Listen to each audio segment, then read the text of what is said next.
Hi అండి. ప్రతి ఒక్కరి ఇంట్లో soft toys, teddy bears, dogs ఇలా చాలా రకాలైతే ఉంటాయి కదా! అవి కొన్ని రోజులకి తొందరగా మాసిపోయినట్టు అయిపోయి పాడైపోతాయి కదా! అలాంటప్పుడు మనం డైరెక్ట్‌గా వాష్ చేసామంటే టెడ్డీ బేర్స్ అనేవి తొందరగా పాడైపోతాయి. అలా కాకుండా ఈ టిప్ యూజ్ చేస్తూ చేశారంటే ఎప్పటికీ కూడా కొత్తగాలా ఉండిద్ది. Teddy bears back side zip open చేసి లోపల ఉండే సాఫ్ట్ ఫైబర్ మెటీరియల్ కానీ లేదా సింథటిక్ కాటన్ లాగా ఉంటుంది. ఆ ఫామ్ మొత్తం తీసేసుకుని బయటికి ఒక క్యారీ బ్యాగ్‌లో వేసేసుకుని ఇప్పుడు ఈ టెడ్డీ బేర్స్‌ని హ్యాండ్ వాష్ చేసుకున్న వాషింగ్ మిషన్‌లో వాష్ చేసిన ప్రాబ్లమ్ ఏముండదు. లోపల ఉండే సాఫ్ట్ ఫైబర్‌ని తీసేస్తాం కాబట్టి ఇదే విధంగా టెడ్డీ బేర్స్‌లో ఉన్న సాఫ్ట్ ఫైబర్‌ని మొత్తం తీసేసుకుని వాష్ చేసేసుకోవాలి.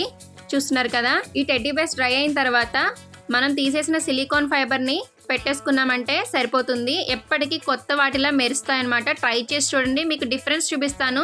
మనం టెడ్డీ బేర్స్ లోపల ఉండే సాఫ్ట్ ఫైబర్‌ని తీయకుండా వాష్ చేసిన టెడ్డీ బేర్ మీకు చూపిస్తున్నాను చూడండి. బ్యాక్ సైడ్ ఉంది కదా పింక్ టెడ్డీ బేర్, ఇది డైరెక్ట్‌గా వాష్ చేయడం వల్ల దానికి బ్యాక్ సైడ్ ఏదైనా ఒక గోడ కానీ ఒక చైర్లో కానీ ఎలా పెడితేనే ఉండిద్ది. అదే ఈ టెడ్డీస్ అయితే చూడండి జస్ట్ నార్మల్‌గా ఉన్నా సరే అవి ఉంటాయన్నమాట. దానికి దీనికి డిఫరెన్స్ చూడండి, చాలా నీట్‌గా ఉండిద్ది, ఇవి షైనింగ్‌గా. మీరు కూడా మీ దగ్గర ఉన్న సాఫ్ట్ టాయ్స్‌ని వాష్ చేసి చూడండి, మీకే డిఫరెన్స్ తెలుస్తుంది. అండ్ ఇలాంటి మరెన్నో వీడియోస్ కోసం మన ఛానల్ని సబ్స్క్రైబ్ చేసుకోండి. రుషిక క్రియేషన్స్. Thank you.